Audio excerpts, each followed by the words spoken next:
Moi boas, amigos e amigas, de novo gracias a todos por estar aquí. Votamos hoxe para seguir coñecendo mellor o Pico Sacro nesta terceira edición de un mes e pico. Nesta ocasión afondaremos na SEO Astronomía da Antiga Galicia, medicións, datos e interpretacións, Santiago e o Pico Sacro no tempo dos mondos.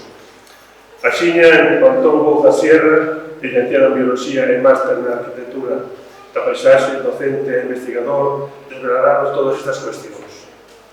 Dicir tamén que Antón Bouza é investigador independente e conta con varias publicacións sobre arqueoastronomía e astronomía cultural. Ademais, é docente de xestión forestal e medio natural no ensino modular da formación ocupacional, así como consultor. Antón, moitas grazas por acompañarnos cando días. Vale. Bueno, pois nada. Boa tarde. Buenas. Gracias a todos por vir e interesarse por eso. A ver, vou quitar isto porque é máis fácil falar. Entón, bueno, para preparar esta charla estive dando voltas a ver de que podía falar, non? Se centrarme exclusivamente no Pico Sacro ou ampliar un pouco o panorama e ver que probas existen respecto a este tema, non? E para iso temos que mirar cara ao Pico, tamén máis alá. Entón, bueno, eu creo que o máis honesto que podo facer é presentarvos as probas do que eu teño atopado nas investigacións que fixe. Eu empecé con isto, curiosamente, estaba acordándome outro día. Empecé con isto hai 18 anos, por pura casualidade. Un día vin aquí a mí sempre me interesou, da que son ambientalista, teño formación de biólogo, interésame moito o territorio e todo o que ten que ver con ele. Entón, un día dándolle voltas a orixe de Santiago, ese gran misterio, hai 18 anos, achegueime aquí a Pico cun compás, cunha brújula. Porque o razonamento que fixen foi, bueno, que estupendo sería poder mirar por un buraquiño e poder contemplar algo dos momentos fundacionais de Santiago, non? Que é o que explica ese misterio de Compostela. Entón, pensei que, claro, estaba todo cambiado, alterado, poucas probas quedan destes tempos antigos, pero decateime de que hai algo de que non cambiou dende entón a hoxe, que é o ceo, o que podemos ver no ceo. E dixeme para min as probas da orixe de Santiago teñen que ver algo co ceo, teñen que ter algo que ver co ceo, sobre todo tendo en conta estes asuntos estelares que hai na tradición, sobre todo na tradición popular, máis aínda que nos documentos sobre a lenda xacobea que está recollido nos documentos medievais, que hai cousas desas, non? Hai o relato de como ascende o corpo do apóstolo e se xunta co sol despois de ser enterrado. Hai tamén ese famoso relato de Carlomagno, o soño que ten, o camiño de Santa Estrelas que conduce a Santiago.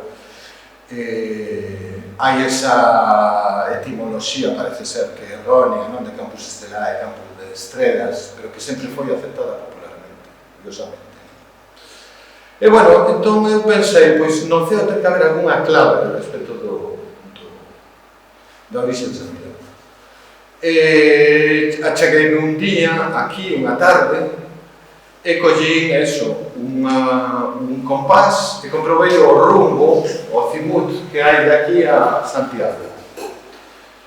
E dixen, home, mira ti, eso é por onde se pon o sol no solsticio.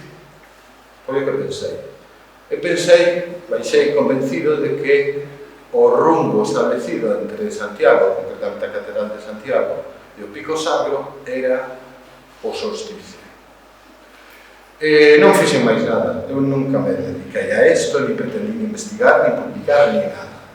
Iso foi hai 18 anos. Deixei no pasar, simplemente non me dediquei, eu sempre me gustou ler de historia, de prehistoria, bueno, non lle fixen caso. Foron pasando os anos e a verdade é que iba quedando estupefacto de que algo tan evidente, para mí, que non aparecerá por ningún lado. Dixen, alguén algún día terá que descubrir isto. Pois algúns anos, eu nin investiguei máis nada, nin fixen máis nada. E aí quedou a cousa, ata que un día fui invitado á presentación dun libro dun amigo que está aquí hoxe con nós, que é Fernando Alonso, que é etnógrafo, que ten publicado moito, ten publicado tamén sobre a Rainha Lupa, ten o Pico, ten moitas publicacións que teñen que ver con o tema. Entón fui unha presentación, presentaron e comentei, dixenlle, oye Fernando, sabes que Santiago, o Pico Sacro, a Catedral están alineadas no solsticio? Díxome, bueno, isto era a finais de ano. Eso está demostrado científicamente, eu quedei así un pouco estupefacto, non? Porque dixeme un pouco parado, que iso de demostrar, é só un dato. Non hai nada que demostrar, un dato objetivo. Díxome, bueno, ven falar comigo despois do Nadal, porque agora teño os exames, estaba propósito na universidade, entón dixen, bueno, pois nada, vou sacar a foto, e cando vai a volta do Nadal, despois dos exames de febreiro, me decía, levo a foto e 4 follos que pretendía escribir para explicar o rollo. Fun facer a foto, e tratei de facer a foto, esta foto. Este é o motivo polo cal hoxe estou eu aquí. Isto é a saída do sol no solsticio de inverno, supoño que moitos de vos xa estaredes en partes de velo. É a saída do sol no solsticio de inverno visto desde Santiago.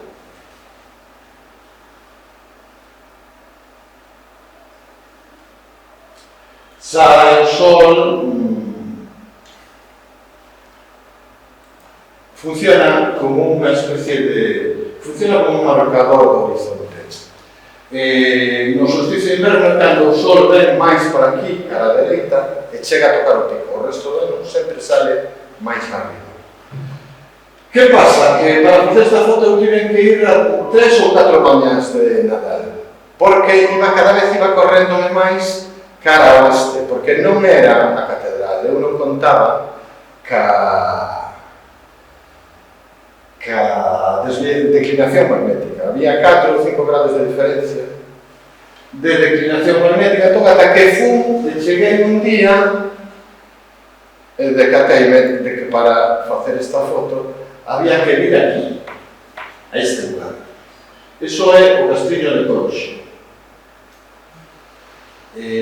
onde hai un famoso petróglifo, o petróglifo de armas, unha panoplia de armas, unha das máis importantes de Galicia. Petróglifos como este, en Galicia existen 4 ou 5, non sei a cifra exacta. Petróglifos de armas pode haber, non sei, 20 e tantos ou 30, e cada vez van aparecendo máis, sobre todo de armas silladas e tal, pero panoplias, é dicir, representacións aí vedes, espadas, puñais, alabardas, esa misteriosa figura de aí. Bueno, como a este poucos hai. Entón, o que vos decía, resulta que esa alineación que houbira non era da Catedral de Santiago, era do Castillo de Conxo. Escarallou, desmontou, foi un baixón para mí, porque dixen, home, non era exactamente o que eu pensaba. Entón puxeme a buscar bibliografía, a ler, pasei ao Nadal, escribindo, ao final quedoume eses 4 ou 5 folios que pretendía, quedaron en 40 ou 50 e acabou nun artigo. Así que eu estou aquí grazas, en parte, por culpa de Fernando Alonso aquí presente, porque tiña intención de presentar esta cousa. Que pasou despois? Que ese artigo foi publicado tamén diante do meu estupor, pois non vin que tivera repercusión ninguna. Incluso recibí comentarios de autores que se dedican a isto, porque puxen en contacto con eles, astrónomos e tal, e dixeronme que a maior crítica que lle facían era testis unis, testis nullis, unha frase que se emprega na xurisprudencia latina, romana, que quere decir que testigo único, testigo nulo. É dicir, ten que haber varias testemunhas para corroborar unha versión. Entón dixeme, vale, moi ben, necesito máis testemunhas. E puxeme a buscarlas. E isto que vos vou contar hoxe, eu creo que non é só isto que vos podo contar, é un pouco o camiño que seguí para buscar máis testemunhas para apoiar esta hipótese de teoría que presentei hai xa 13 anos. Vale, bueno, entón, unha cousa, facedeme o favor, non sei canto debe de durar isto, pero podo estar falando que pode ser durar unha conferencia así, unha hora ou así. Se facedes o favor de avisarme alguén, por se eu se me paso, pasou en moitísimas culturas antigas. Polo visto, e polo que sabemos do megalitismo atlántico, pois hai probas suficientes de que nos confins do occidente europeo eso pasou de forma independente a outras áreas culturais. Esta foto que vedes aquí, isto enviou uns cuñados que foron a Ecuador uns anos a traballar.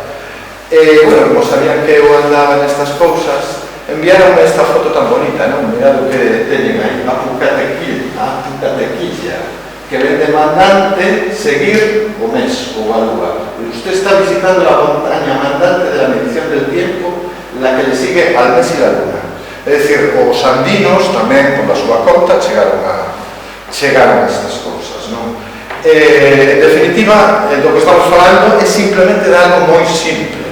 Non se precisa explicacións esotéricas de extraterrestres que visiten aos antigos primitivos que lles transmitan saberes ocultos, sino que simplemente o descubrimento do calendario, a invención do calendario. Moitas antigas culturas inventaron o calendario. O calendario é absolutamente necesario, sobre todo na agricultura, porque hai que poder saber en que momento se fan os traballos agrícolas.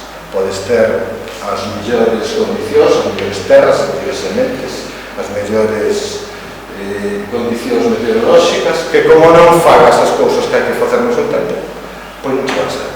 Entón, ca agricultura, o neolítico, e moi probablemente xa anteriormente, pero seguro xa no neolítico, é absolutamente fundamental ter un calendario que nos digan en que data estamos. Hoxe, que día é? 21, sabemos todos que día é, pero como sabían antes? Non había nin smartphones, nin parte meteorolóxico, nin noticias. Alguén tiña que deducir en que día estábamos do ano. Entón, do que vos vou falar ao longo de todo o día, pois é un pouco o rexistro da invención do calendario en Galicia. Ese é un tema discutido, moi discutido por autores que o ven de xeito parcialmente, non? Por exemplo, hai xente que se lles falas de calendarios na época, na idade do ferro, pois xa lles sales casi como os arpullidos, pero é evidente que tiñan que ter algún calendario. Logo veremos que tipo de calendario. Outra cousa tamén interesante é que registro podemos ter deses calendarios, non? Pois o registro que estudia a astronomía ou a xeoastronomía ou a astronomía sería se existen lugares determinados que podan evidenciar a unha data concreta do ano, unha data significativa, como por exemplo esa do Castriño de Conxo, que os solsticio que sirve perfectamente para saber cando estás, cando chega o solsticio invernal, cando o sol vai tocar o pico, porque o resto do ano non o toca. Ben, esta foto, por exemplo, vedes, eses son os petróglifos chilenos. Mirade o que montaron aí, non? A xente de ali, pois, puxeron un pequeno altar a unha verxe. Os fenómenos de cristianización, de aculturación de culturas antiguas, de transformación, de continuidade cultural, todo eso tamén o podemos detectar aquí. Entón, antes de nada, antes de empezar, eu esta noite vou falar basicamente de tres cousas. Unha, como di o título, unha son datos e medicións, que me parece que é o máis interesante que vos podo aportar, porque é a miña contribución a isto. Os datos, obxectivos e as medicións, que eu atopei. Claro, despois tes toda unha serie de indicios, sospeitas, cousas que podes relacionar, teorías que podes elaborar. Testemunhas previas, como por exemplo esta de Diodoro de Sículo, ¿no? Que é ese famoso texto que recolle o autor anterior, Cateo da Verdela, do siglo IV, xa fala de que os hiperbóreos, que eran os que vivían na illa de Gran Bretaña, tiñan un notable templo circular dedicado ao deus Apolo. É dicir, tamén se dice que el dios visita la isla cada 19 años, periodo de tiempo en el que las constelaciones de los astros hacen una revolución completa. Por eso el periodo de 19 años es llamado por los griegos el año de Metón. Con motivo de esta variación, el dios, o sea, Apolo, toca la cítara y danza sin interrupción durante la noche desde el equinoccio de primavera hasta la salida de las Pléyades, congratulándose de sus propios éxitos.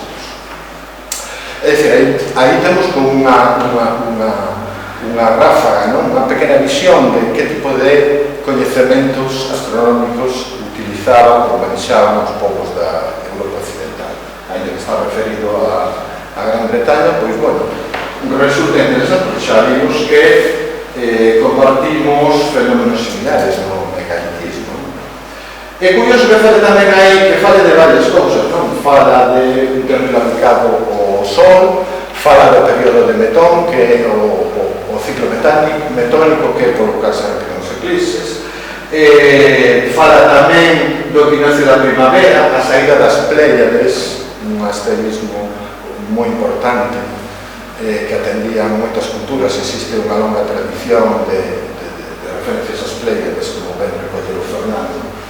É curioso que, por exemplo, a saída das o período de ocultación das Pléyades era de 40 días. É dicir, que cando se fala aquí de que se ocultaban no equinoccio e volvían a aparecer 40 días despois, resulta que, aquí xa dá outra pista, resulta que o día 1º de maio, va 40 días, non vai cousa outra, que era, eso é o momento da festividade de Beltane no calendario céltico. Aí tenes o lado do disco de negra, que se di que ten o sol, a lúa, isto de aquí que tamén é unha representación das Pléyades. É dicir, existen moitos indicios antigos que nos falan deses coñecementos cultos astronómicos. Tamén temos outros, non? Como esta cita, por exemplo, de Julio César, que coñeceu druidas na Galia, non? Julio César decía que os druidas pasan a menudo 20 años en este aprendizaje e que saben, pensan que las almas no perecen, sino que migran a otro cuerpo, es decir, la transmigración. Discuten muchas cosas alrededor de los astros y sus movimientos y del tamaño del mundo y de las tierras. É curioso tamén esta cita, non? Porque saber do tamaño do mundo é ter coñecementos, xa implica unha relación entre astronomía, xeografía, un certo, ainda que fora embrionario, coñecemento, non? Decíase que na antigua Grecia considerábanse os druidas sabios capaces de discutir cos pitagóricos, é dicir, aí temos outra pista de que tipo de coñecementos poden estar detrás deste tipo de creencias, o sea, de manifestacións astronómicas que podemos registrar agora. Outra cita, outra cousa interesante que tamén recollín de Fernando, non? Aproximadamente o 50% das estelas funerarias precristianas da norte peninsular teñen motivos astrais. É dicir, eses cultos estaban moi relacionados ca religiosidade daqueles tempos, non? O crecente da luna frecuentemente aparece nesas estelas e tamén na epigrafía de outras religións célticas europeas. Quero dicir, isto é só para dar unha pequena mostra, non? De que existen referencias e testemunhas do que vou falar, de que non é un esoterismo. Non temos tempo, nin é obxectivo desta charla profundizar sobre isto. Hai bastante bibliografía e moi boa. Aquí tedes, por exemplo, é curioso, estas estelas do facho de Dolón, vedes que moitas teñen estas aspas, esta cruz de San Andrés. É curioso que esa aspa é as posicións que marca o Sol nos solsticios de inverno e de verano. Cando sale, aquí tedes en azul, cando sale máis ao sur, vedes aquí, non? Sale máis ao sur, e ponse máis ao sur no inverno. E despois no verano, fai o contrario e vai para o norte. De xeito que fai esa cruz de San Andrés. Curiosamente, hai autores que nese dintel que había en Grange, que separa, fai ese ventanuco por onde entra o sol que ilumina o corredor, hai estas 8 aspas. Hai autores que din que iso está representando o ciclo de Venus, porque en 8 anos Venus volve á mesma posición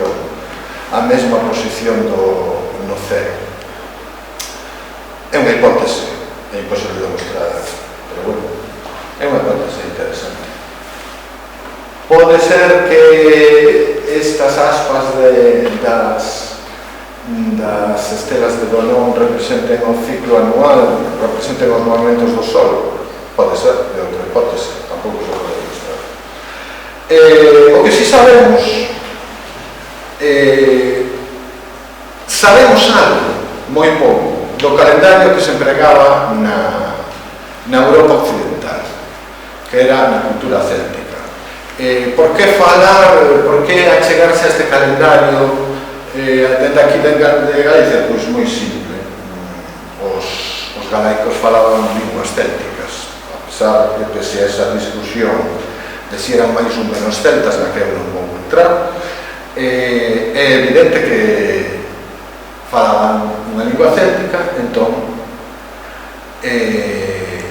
tenían unha cultura de tipo céltico. Entón, o único calendario que coñecemos foron unhas placas que apareceron na Galia, que é isto que se chama o calendario de Coligny, que polo menos nos din que tipo de calendario se utilizaba na Europa Atlántica na Idade do Ferro. Por estas placas sabemos que era un calendario que atendía aos movimentos do Sol e da Lua, é dicir, era un calendario lunis. As luas, as distintas lunacións, pois se celebraban especialmente as festividades, o que se chama as festividades de media estación, que en gaélico se denominaban Imbol, Beltane, Lugnasar e Samaín, que serían 1 de febreiro, 1 de maio, 1 de agosto e 1 de novembro.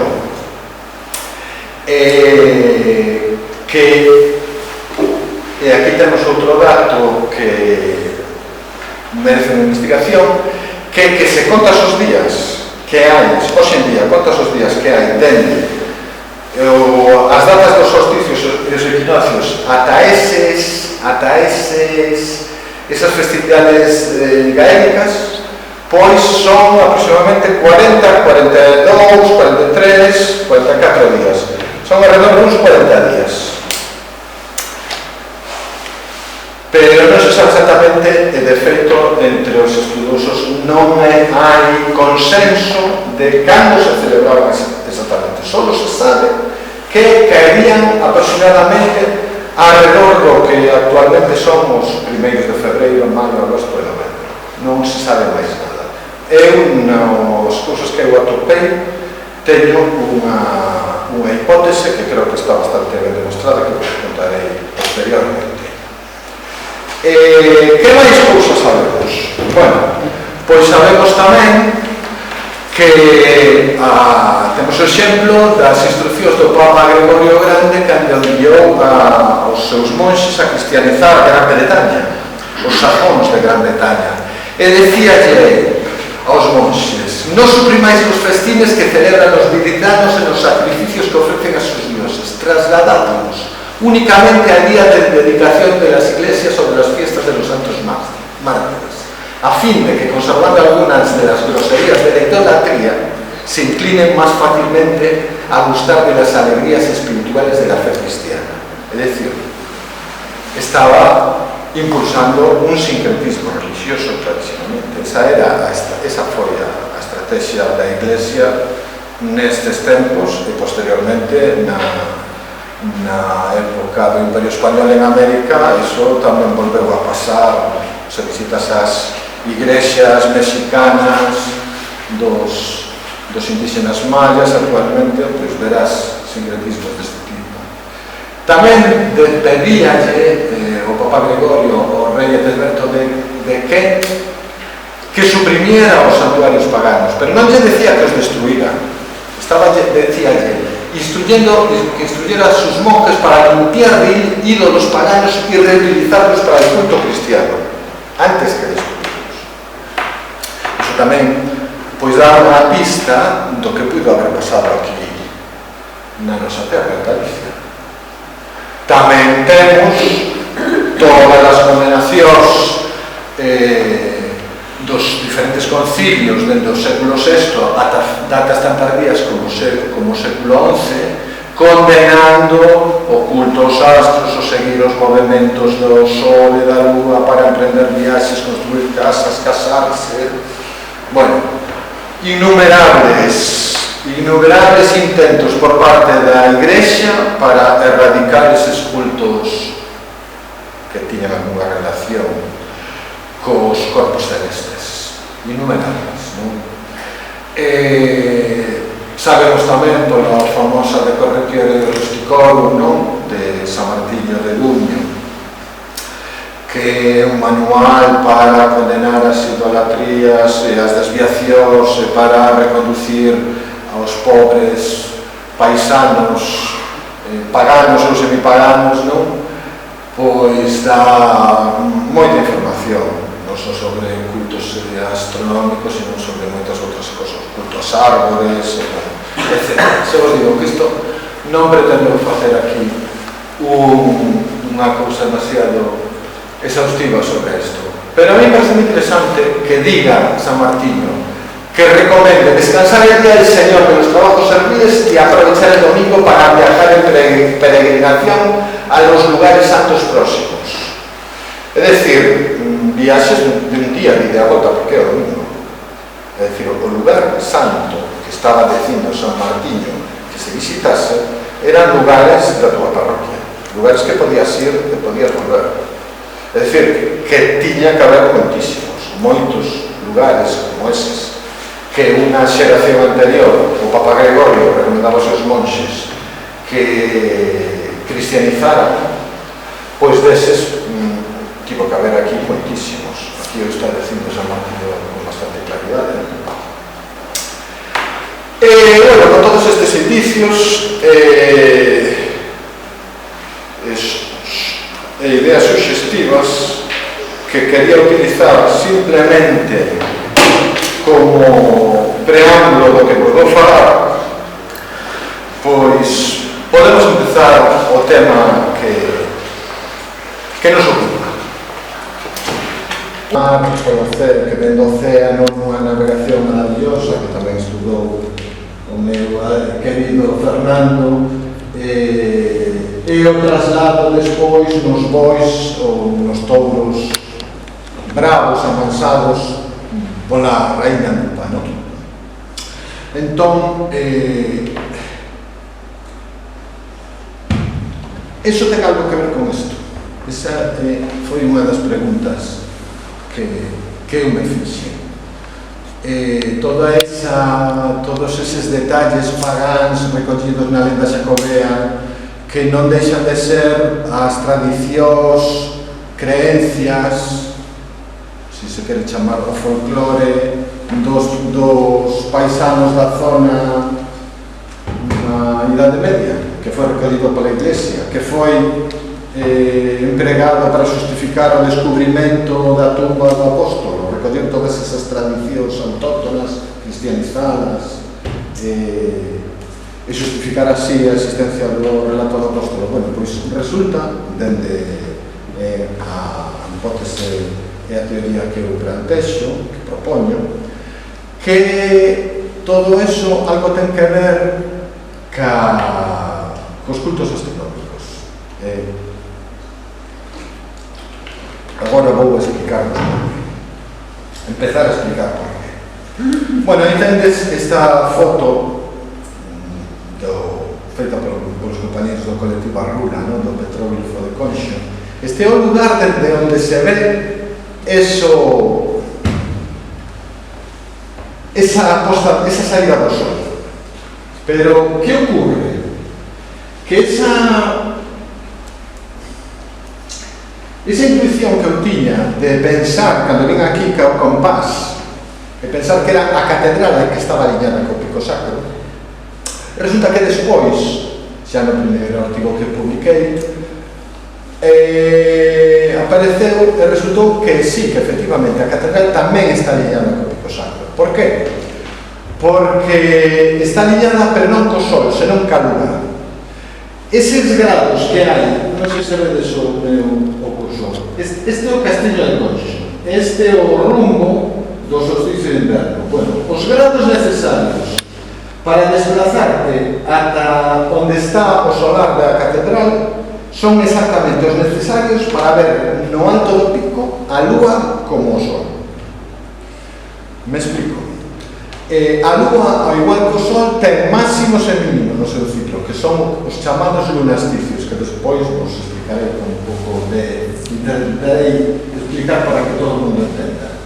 Entón, testis unis, testis nullis, xa temos dous. Resulta que o Pico Sacro é moi importante na lenda xacobea e ten unha relación directa ca tumba de Santiago, porque todos sabemos que do Pico Sacro viñeron os bois co corpo do apóstolo para enterrar o apóstolo na catedral. Se simplemente fora necesario por facer un mínimo, isto é unha cousa que non me gusta facer, pero por motivos casi pedagóxicos creo que debo de facer.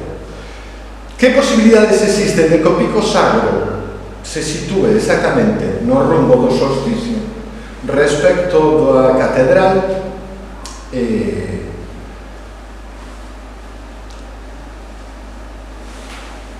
ao azar, que sexa por azar?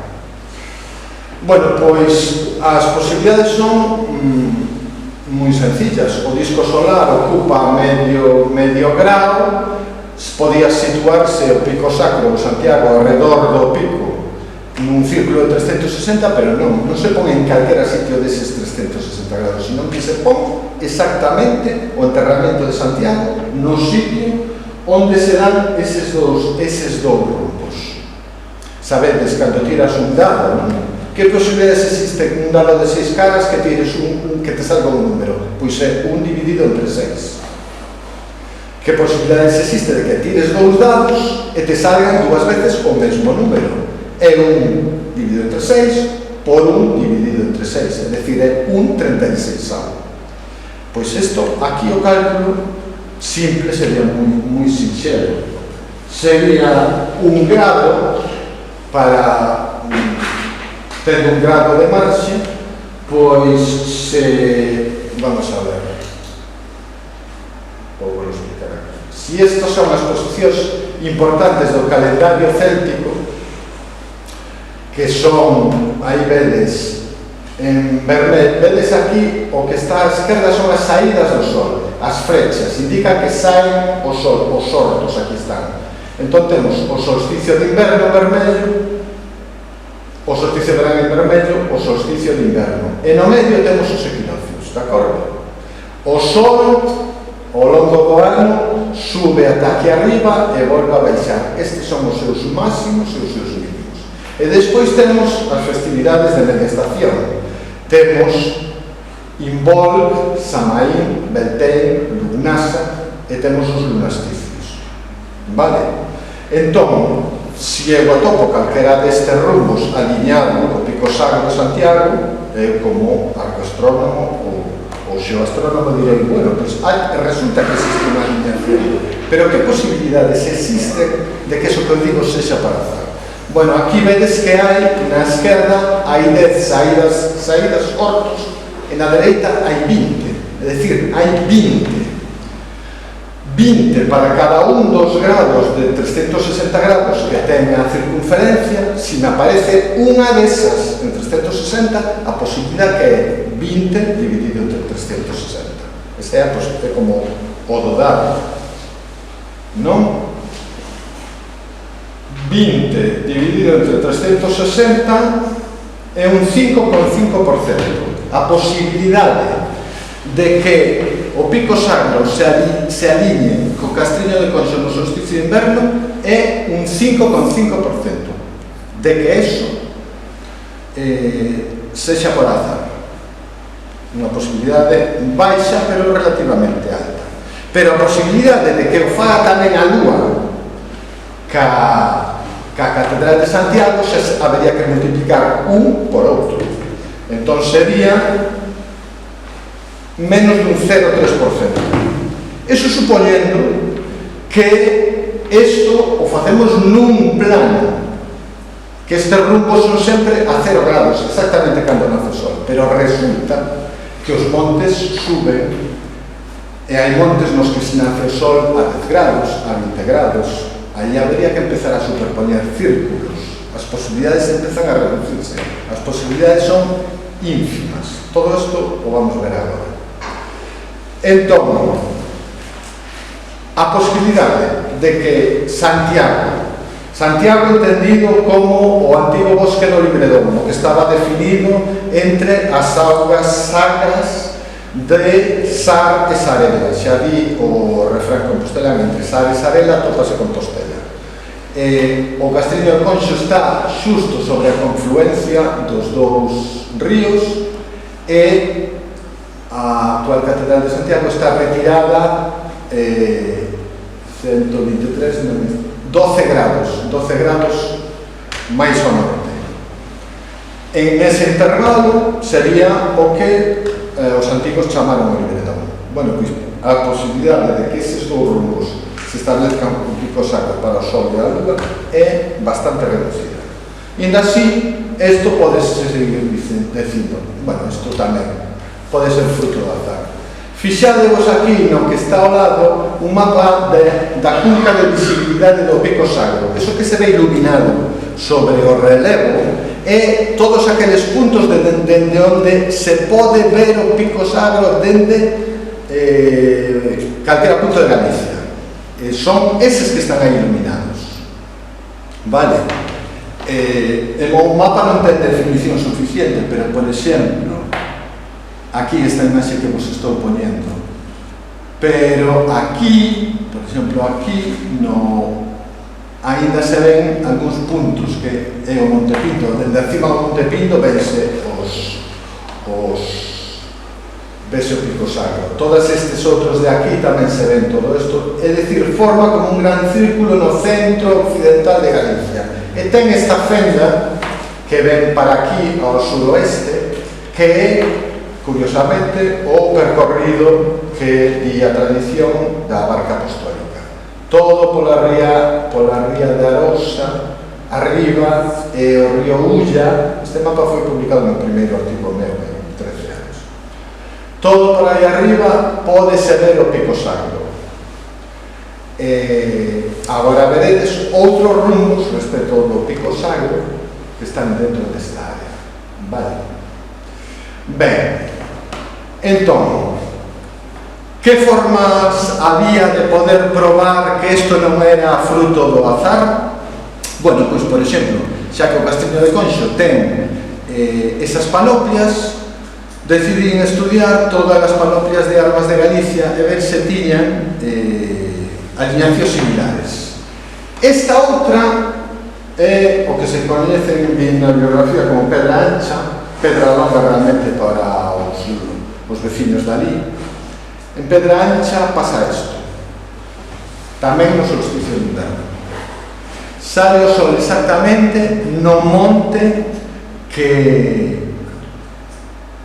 domina o Camiño de Santiago, no monte máis alto, o Castelo de Lobos.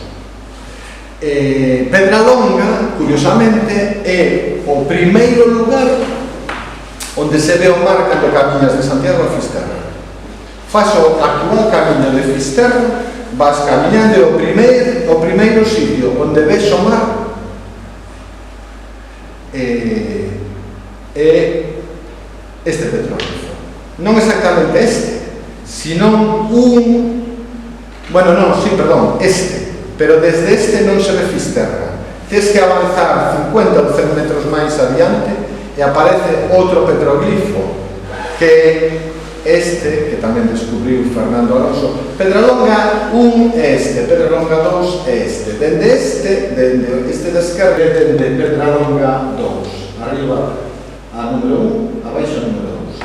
É a primeira vez que se ve o Cabo de Fisterra. A primeira vez que vas polo camiño e ves o Cabo de Fisterra, ves isto.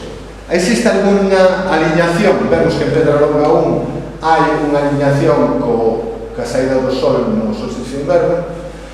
Na segundo petroglifo, que é máis simples, só con unhas alabardas e unhas covillas, vese o Cabo de Fisterra rodeado de dous brazos de mar. Isto me permite empezar a explicarvos o que é o lunasticio.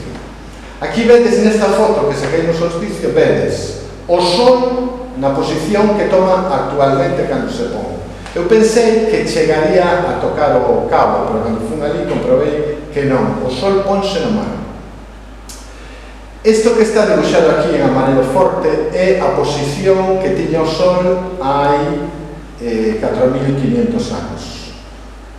No 2.500 a.C., porque houve unha pequena variación os discos, tanto solar como lunar, ocupan medio grado, entón isto, vedes aquí o espacio, é un grado máis a escala, vale?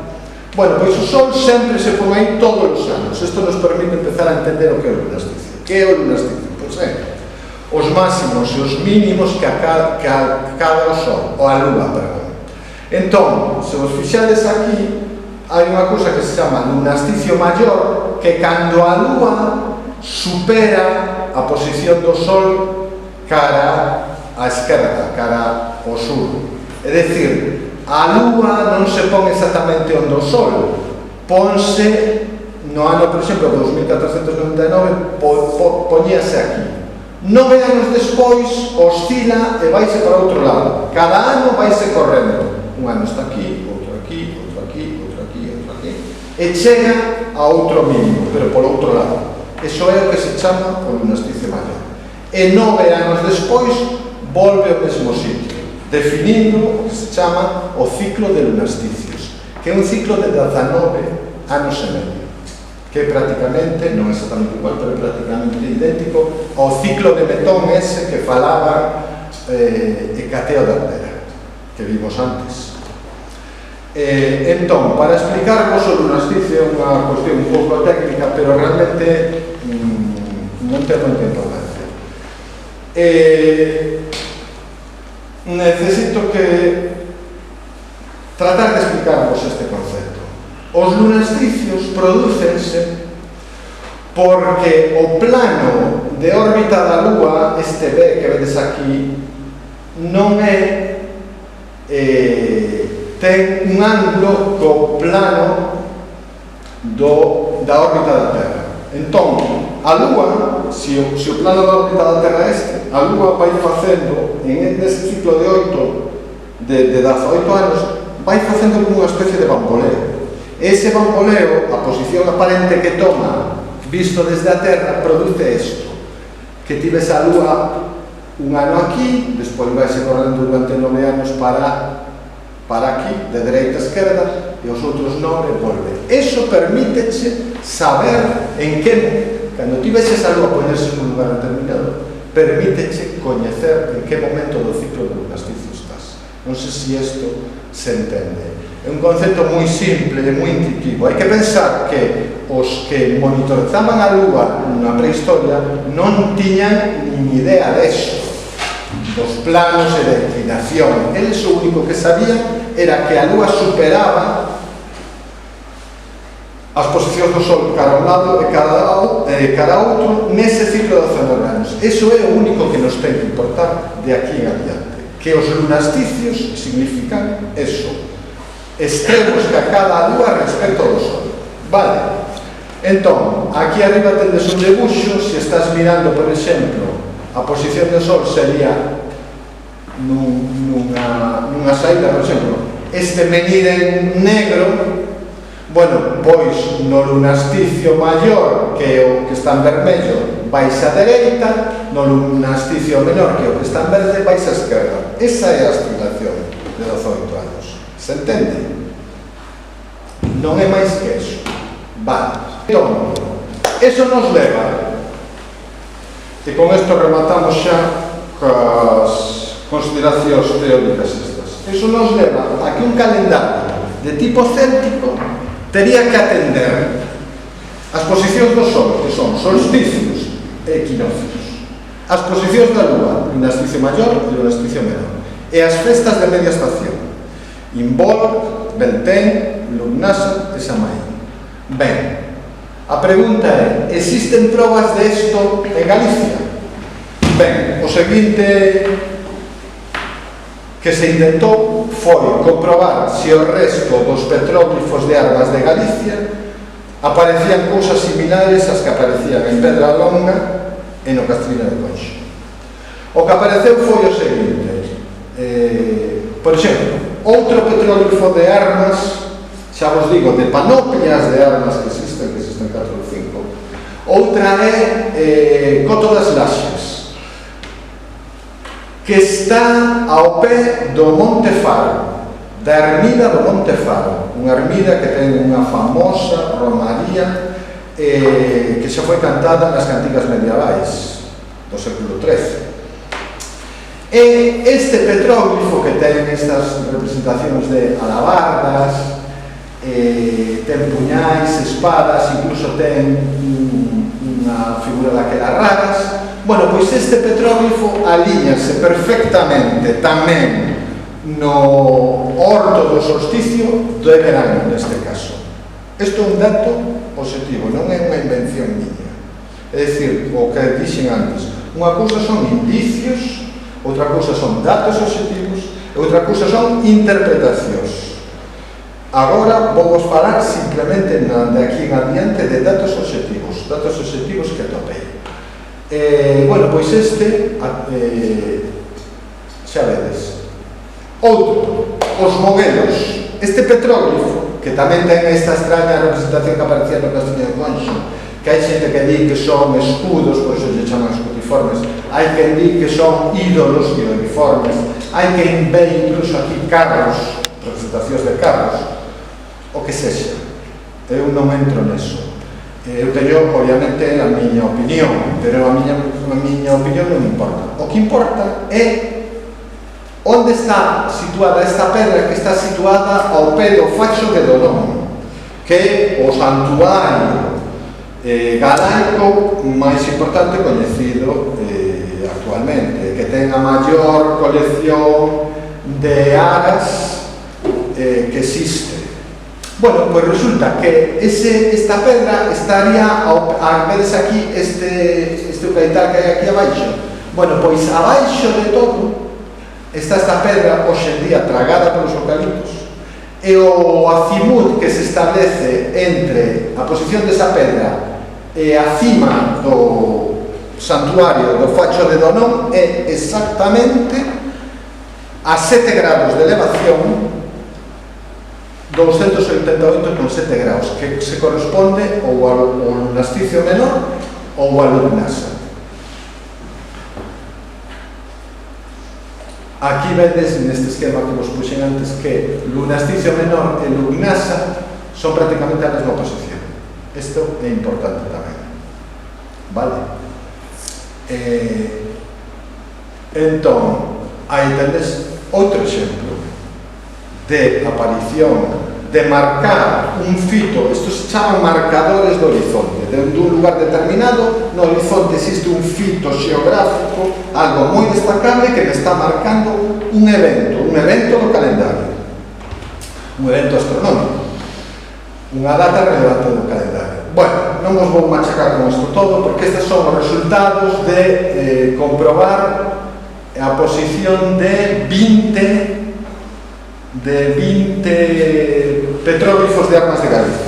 Aquí están todos os que teñen esas representacións raras de escutiformes, todos os que teñen panoplias, estes que son máis complexos. Despois hai moitos que teñen simples representacións de algún puñado, alguna labarda, que non son tan completos. Curiosamente, todos os que son panoplias, os 4 ou 5 que son panoplias, todos cumplen a regla. Todos están aliñados con fitos relevantes do seu paisaxe en datas do calendario céntrico. Por exemplo, Castriño de Conxo, cacima do Pico Sacro, orto do solsticio de inverno. Pedralonga 1, co Monte Castelo de Logoso que víamos antes, orto do solsticio de inverno. Pedralonga 2 sería orto do lunasticio intermedio co Cabo Fisterra. Coto das Laxas, co cima de Montefaro, orto do solsticio de verano. O Coto de Aspra, na Golada, orto do solsticio de inverno, co monte visible máis alto e cercano, que o seu monte máis alto e cercano, que o Coto de Saume, creo que se chama. Perdonad porque isto fixen en varios anos e non os teño frescos de todo. Os moguelos, víamos ese con Monte Facho, o orto de Lugnasa. Tamén hai outra representación ao lado, outro petróglifo que está separado, que se aliña no lunasticio menor ca Punta Cábalo das Cías. Isto mellor é relevante ou non sei.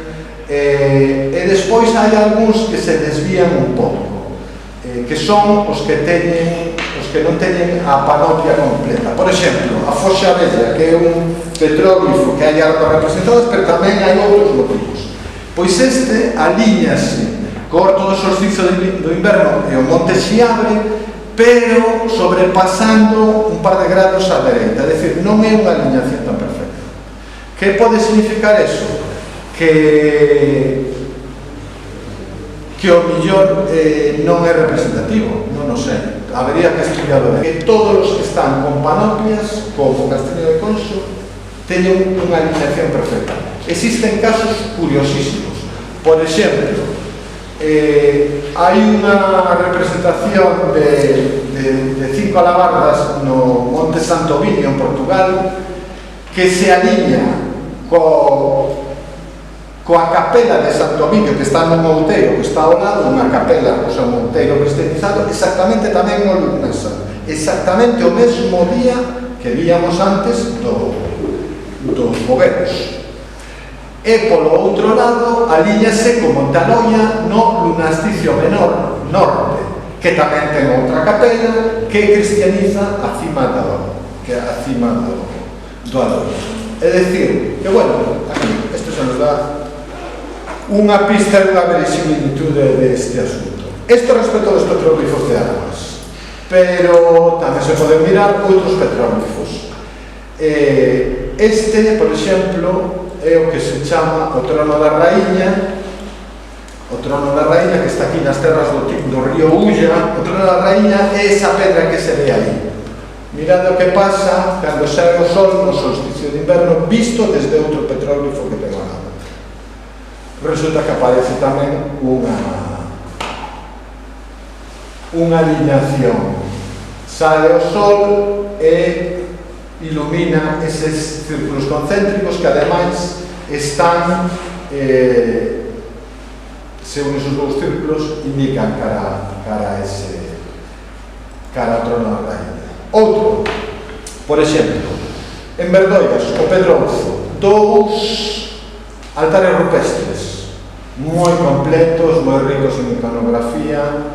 Estas fotografías son dos compañeros da Rula, e resulta que o máis importante, Pedrouzo 1, está no outeiro arriba, dominando o outeiro, e na súa base está Pedrouzo 2. Bueno, pois Pedrouzo 1 alíñase co monte máis importante do seu horizonte, que é o Castro de Sarteguas, un castro de Idade de Ferro que está perdido ali arriba no alto do monte, no máis longe de todo, un lugar bastante duro de habitar, no orto do lunasticio maior, é dicir, parece como que é un altar rupestre, un lugar de monitorización da lúa, pero na súa base Pedrouzos 2 alíñase a súa vez con Pedrouzos 1 no orto do lunasticio maior norte.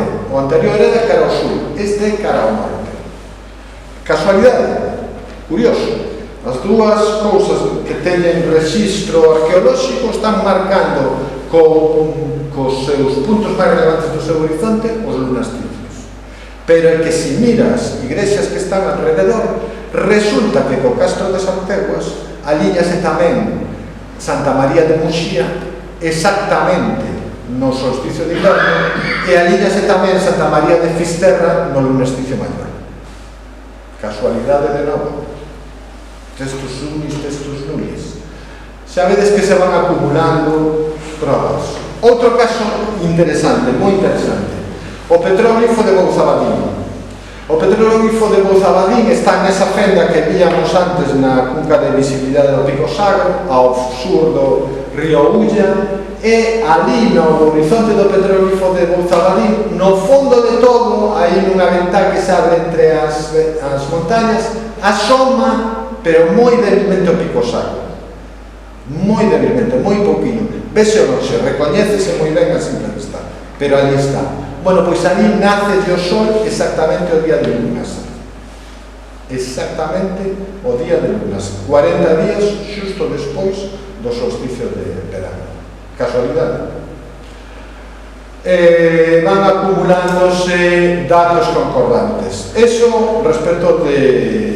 É evidente que non todos os petróglifos se poden aliñar con eventos astronómicos, porque os petróglifos distribúense por agregados, non están distribuídos no territorio aisladamente, un aquí, outro ali. Sempre o máis probable cando atopas un, como ben saben os nosos compañeiros da Rula, cando atopas un podes atopar noutro. O que si parece, iso ainda está por estudar, é que existen algún deles, e sobre todo algúns especialmente relevantes, que teñen alineacións astronómicas, pero non todos van a responder a fenómenos astronómicos. Bueno, entón, revisados os casos similares ao Castriño de Conxo, falta por revisar casos similares á Catedral de Santiago. A Catedral de Santiago en outros lugares tamén.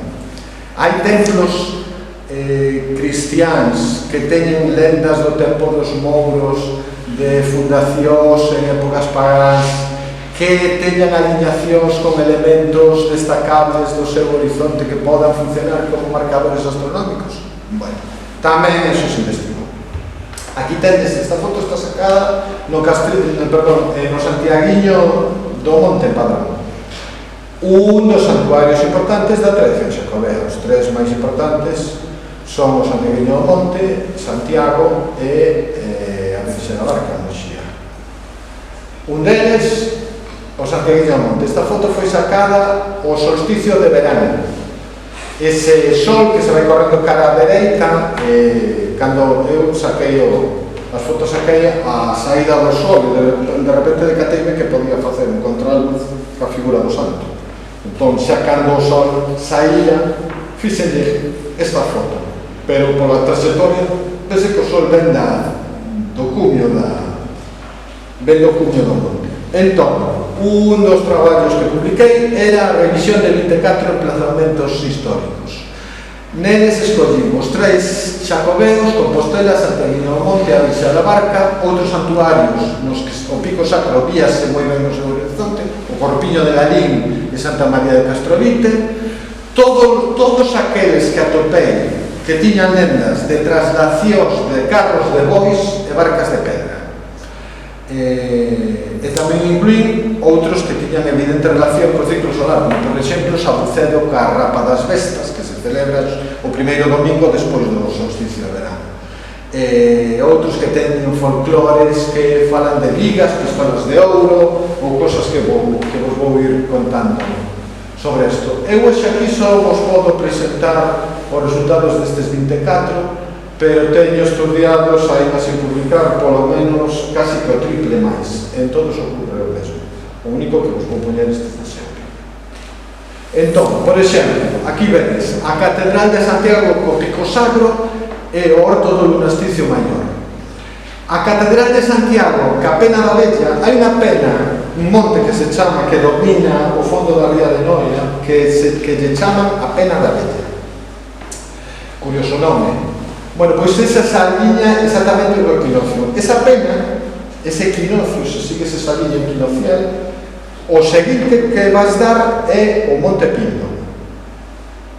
Están alineados perfectamente. A Catedral de Santiago, a Pena da Bella, o Monte Pindo e o Cabo de Fisterra.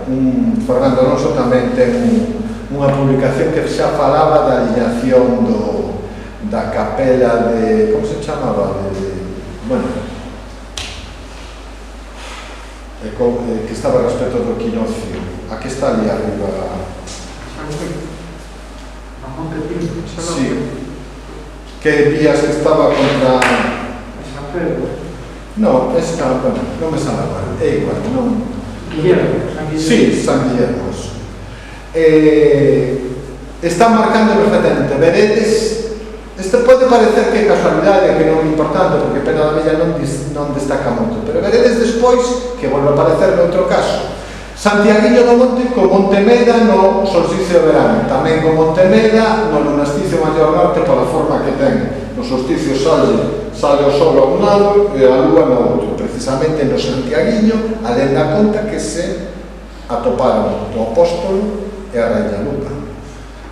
Dúas figuras, unha masculina e outra femenina. Bueno, pues resulta que ali hai un fenómeno no que se xuntan o sol e a lúa, visto no Monte Meda. A Virxe da Barca, exactamente cara ao Cabo da Buitra, o Lunasticio Maior. O Corpiño de Lalín, o caso do 1º de maio, exactamente, no Pico Sacro. Santa Mariña de Castrovite, que vos vou poñer unha foto agora, un lunasticio clarísimo, alineado exactamente. Santa María dos Ángeles de Rión, que ten a lenda que se chama os Ángeles porque os anxos baixaron unha vía de ouro que conecta ca catedral. Bueno, pois Santa María dos Ángeles ca catedral en Beltén, no 1º de maio. Co Pedroso no solsticio de verano. A Virxe da Atalaya, o Lugnasa, o Istmo de Montelouro, etcétera, etcétera, etcétera. Santa María da Franqueira. A Franqueira ten a lenda tamén de que o emprazamento do seu santuario foi elixido por bois, exactamente igual que foi o de Santiago. Por qué? Porque disputaban pola imaxe que aparecera nun monte que se chamaba o Couto da Arella, disputaban os veciños onde levar a imaxe e construir o santuario. Pois resulta que decidiron que uns bois libremente foron os que elexiran o lugar dese santuario. Chamase a Franqueira porque os bois deron voltas polo monte, franquearon un paso e decidiron por un lugar e ali foron, e onde foron os bois foi construído o santuario. Bueno, pois a posición dese santuario respecto do Couto da Bella, o monte onde apareceu a imaxe, é exactamente o lunasticio, exactamente igual que Santiago respecto ao Pico Sacro. E tamén unha lenda moi similar con un traslado de bois. A ermida de Santa Eufemia do Xurés, que ten unha lenda preciosa, que apareceu unha man que sobresaía da terra, cun anel, desenterraron ali estaba Santa Eufemia. Os bispos de Ourense de Braga disputaron tamén por onde levar a santa, e tamén fixeron o proba do carro dos bois, e botaron o carro dos bois, onde foron os bois ali levaron, trasladaron finalmente o corpo. Bueno, pois esta que tamén lenda de traslación en corpo tamén está exactamente co lunasticio. Empezan a repetirse lunasticios e carros de bois. a Virxe da Pastoriza tamén co solsticio do verano, a ermida de San Mamede tamén. O querido Fernando contoume que de pequeno decíanlle no alto da serra de San Mamede en Ourense, que por certo ten unha capela que foi construída polo santo coa axuda dun carro tirado por un lobo e un corzo, non era así? Que tamén ten, é dicir, que ten lenda de carro. O que pasa que aquí xa non son bois, son carros e corzos. Bueno, pois a lenda de San Mamede na que se contaba, o dito que me contaba Fernando, que si non fuera por el Pico Sacro podría ver a mi hermano Santiago ou algo así.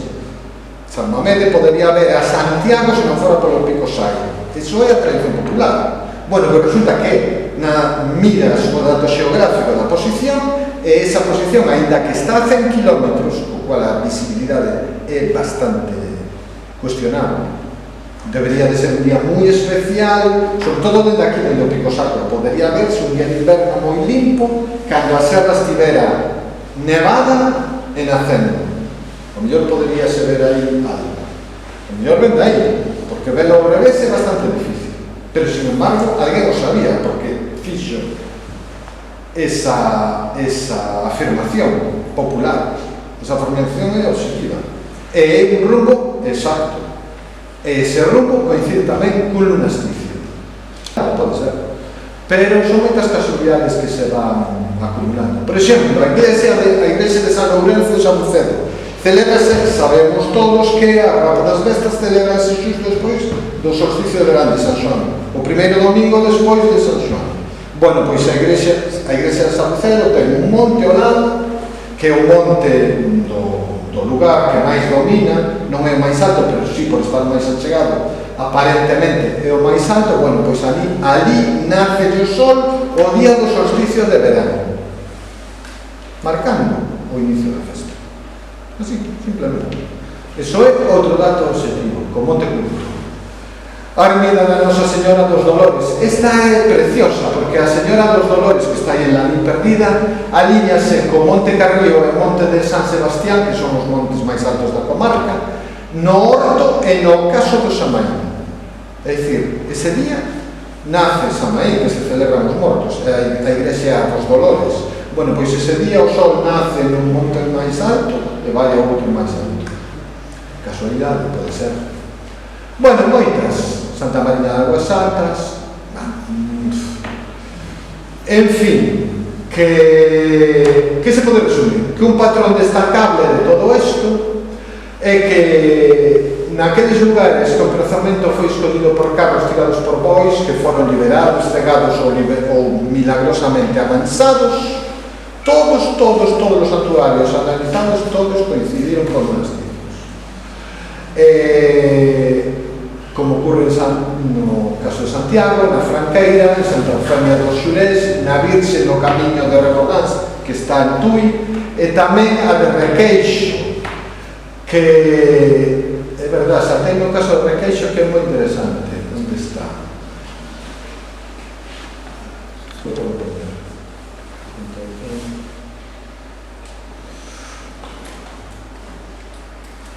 Aquí está. Igrexa, aquí está. Vedes esta. Igrexa de San Martín de Requeixo. Acordadevos de Coto das Laxas, que estaba aliñado. Sí? Dádame uns minutos. Coto das Laxas estaba aliñado co Montefaro. Bueno, pois, Santiago de Requeixo está aliñado no lunasticio Maior Norte co Outeiro da Capela, que está ao pé da cima principal de Montefaro. Está aliñado tamén en Lugnasa con Montefaro. Vale? É dicir, que son cousas que se repiten. Aquí vedes San Aurente de Entins, Capela da Bella. Aquí vedes o rumbo de Santa Mariña de Castrovite, que é este outeiro que ten este altar rupestre aliñado no lunasticio perfectamente co Pico Sacro. Aquí vedes o de Santuario da Barca, que vos decía, co lunasticio. E aquí vedes o da Franqueira, que é este monte alto que está ao pé da Franqueira. Aquí a Franqueira tamén está co lunasticio. Na Franqueira a tradición é pasar precisamente por debaixo do carro da Virxe. Pasan os fregueses por debaixo do carro e van aí a saudar a Virxe. Eso aparece tamén no santuario da Virxe do Viso. A Virxe do Viso ten aí en terras da Baixa Liña, está aliñada, ten un santuario de val e ten un santuario de monte, e intercambia tradicionalmente. A Virxe vai pasar a metade do ano a un sitio e a seguinte metade do ano cambia a outro sitio. Bueno, esa traslación faise tradicionalmente con un carro, pois tamén a aliñación perfecta é a do monasticio. Con ese mismo santuario de monte que vai a Virxe do Viso está aliñada Santa Comba, pero esta vez con Beltén. É dicir, os casos son todos así. O Corpiño perfectamente Beltén. Se te pon no Corpiño o día de Beltén ocurre isto. Cópico.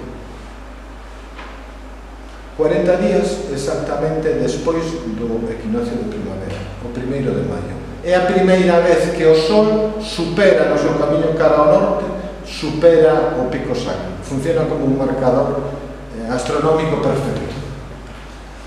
Vale. A capela da Atalaya por todo son. O día de lugnasa do Sol ponse exactamente aquí no istmo. Hai un dito popular tamén que di Santo Cristo de Fisterra ten unha pistola de ouro para matar os do son por riba de Montelobro. É o que pasa ese día. A Pedra da Serpe de Mondomil aliñase ca Virxe do Faro de Brancoas, que é o santuario principal da zona, exactamente tamén no monasticio.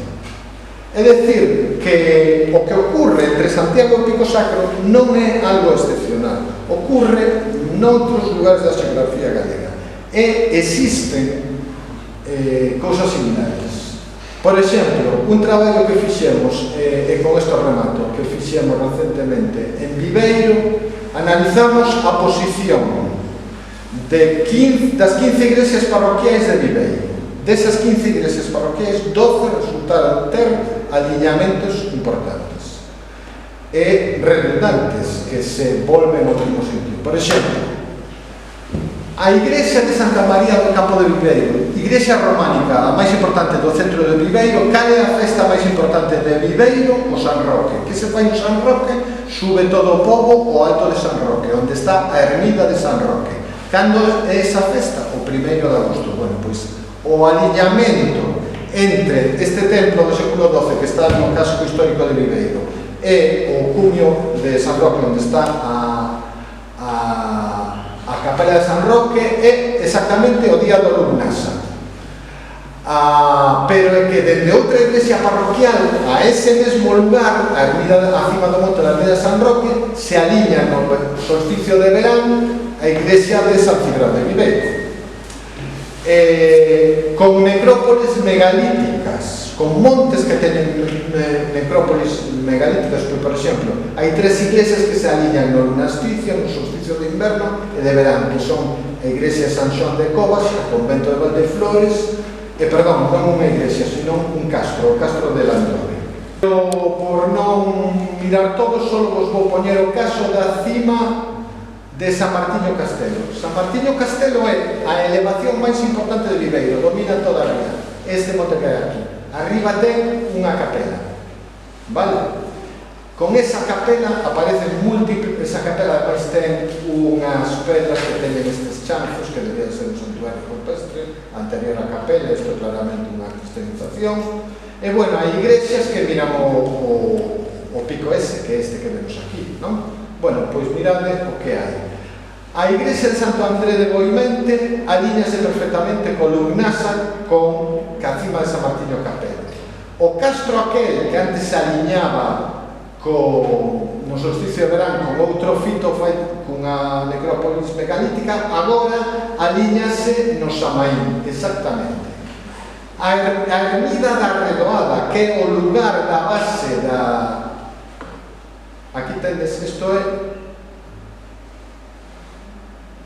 A ermida da Redoada son unhas ruínas que hai aquí, que xa non vai ninguén, pero que tradicionalmente era o lugar onde subía a xente para facer a romería de San Martiño Castelo. Subían de aquí a aquí. Hoxe esa costumbre está perdida e abandonada. Pero quedan unhas ruínas. Bueno, pois esa ermida, a ermida da Reodada, alíñase no lunasticio maior norte, pero ollo, a 26 graus de altitude. Non no horizonte plano, a 26. Tens que torcer o pescozo para mirar para arriba. Tens que haber buscado a paralaxe para que vaya exactamente aí. Entón, aí vendes o exemplo da cima de San Martiño Castelo. Bueno, hai outra iglesia que o fai no Involto, que é o 1º de febreiro. A iglesia de San Pedro de Ribeiro. Alíñase tamén a 9 graus. Fixadevos, non sei se vedes aquí, sí. Os grados de elevación aos que se fan estes aliñamentos. 14 grados, 5, 4, 7, 5, 1,6, 11, 26. Cada un está marcando unha elevación diferente. Por qué? Porque se está ajustando a paralaxe.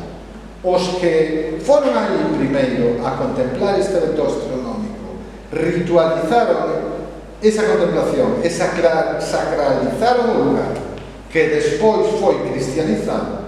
Esa xente, eses observadores iniciais, foron buscando e seleccionando os sitios en función do ángulo e da elevación. É dicir, é imposible que sexa por azar. Vale. Bueno, podría poñer máis exemplos, pero, por exemplo, un que non teño publicado, non os podo poñer, pero para que teñades, para que quede constancia, para que vexades outro monte que sería unha especie de pico sagro da costa de Galicia. Aquí tendes Santuario Cima Monte 1. Con el alíñanse un xacemento megalítico no solsticio de inverno, un petroglifo no lunasticio maior norte, outro petroglifo no lunasticio menor sur, outro petroglifo distinto en Beltén, unha capela ou igrexa, Santuario Valle 1 en Beltén, outra capela diferente no solsticio de verán, outra capela no caso de decir, están confluindo todos eses rumbos de miradas e de novo miradas de elevacións 0,8, 4,4, 5,3, 2,6, o que vos decía ao principio, non están a nivel de chan, cada un está buscando o ángulo que precisa, tanto en rumbo como en elevación. É absolutamente imposible que isto se separe. Están me dicindo que teño que rematar. Como conclusión, que poderíamos decir disto todo? Pois isto que vos dixen son datos objetivos. O que eu concluo, que son as minhas conclusións, evidentemente, é que os relatos tradicionais e lendas fundacionais referentes á selección de emplazamentos de numerosos santuarios cristianos de Galicia que foron fundados en tempos alto medievais, todos fan referencia aos mouros, fan referencia a misteriosas luces que apareceron, aparecen unhas luces no monte, van buscar ali, aparece un corpo santo, aparece unha imaxe, aparecen diferentes cousas. Evidencian que estes lugares se consideraban sagrados por ser herederos de unha tradición pagana anterior, o que incluye a Santiago de Compostela, que non deixa de ser un dos casos mellores documentados por a existencia da lenda xacobea, pero que presentan moitos paralelismos con todo o anterior. Estes lugares, estes emprazamentos todos revelan a existencia dun calendario precristiano en uso na antiga Galaecia, que estaba basado na monitorización dos ciclos do Sol e da Lúa. Por qué? Porque están registrados, quedaron fosilizados na paisaxe, os lunasticios, os solsticios, os equinoccios, as festividades de media estación. Entón, eso era un calendario precristiano de tipo lunisolar, o cual non pode máis que levarnos a conclusión que era un calendario de tipo céltico, como que víamos antes. Fixaremos que digo tipo céltico, non digo que fora celta, nin me estou metendo se eran estrictamente celtas ou non eran. O feito é que o calendario era de tipo céltico.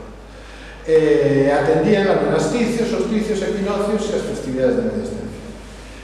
Que se pode concluir deso? Bueno, aquí empeza o debate. Todo eso non pode facerse se non existe unha casta sacerdotal que atenda a isto. Uns profesionais, uns iniciados, os que detentaban os saberes que estaban pois privados para o común da xente. Esta casta sacerdotal, o sea, esta astronomía do horizonte só se pode explicar a través da existencia desa casta sacerdotal. Por exemplo, para controlar o ciclo de lunasticio se dura 20 anos, necesitas como mínimo darlle 2 voltas ao ciclo, necesitas 40 anos para detectar ese ciclo. Antes de medio século é imposible que se poda transmitir dunha xeración a outra ese coñecemento empírico. Entón, eso estamos dicindo que eran os iniciados que controlaban eses rituais. Sabemos que ese calendario estaba en uso como mínimo dende a Idade do Bronce, que estaba en uso polos petroglifos. Sabemos que estaba en uso na Idade do Ferro. Sabemos que en algún momento esa monitorización tivo que ser interrumpida, presumiblemente na cristianización, e que eses coñecementos quedaron na tradición popular, a tradición de xuntarse en determinados lugares e contemplar o sol, a lúa e as estrelas. Eso foi o que deixou a pegada nas tradicións galegas. Isto, en definitiva, demostra unha larga continuidade cultural en Galicia, demostra que existe unha paisaxe cultural fosilizada aínda hoxe, unha antiga paisaxe sagrada que podemos recoñecer grazas a estas medicións. E todo isto, pois, é indudablemente un patrimonio moi destacable que podería ser un importantísimo recurso cultural, turístico, de prestixio e todo o que poidades imaginar. Entón, bueno, si vos parece, deixamos aquí.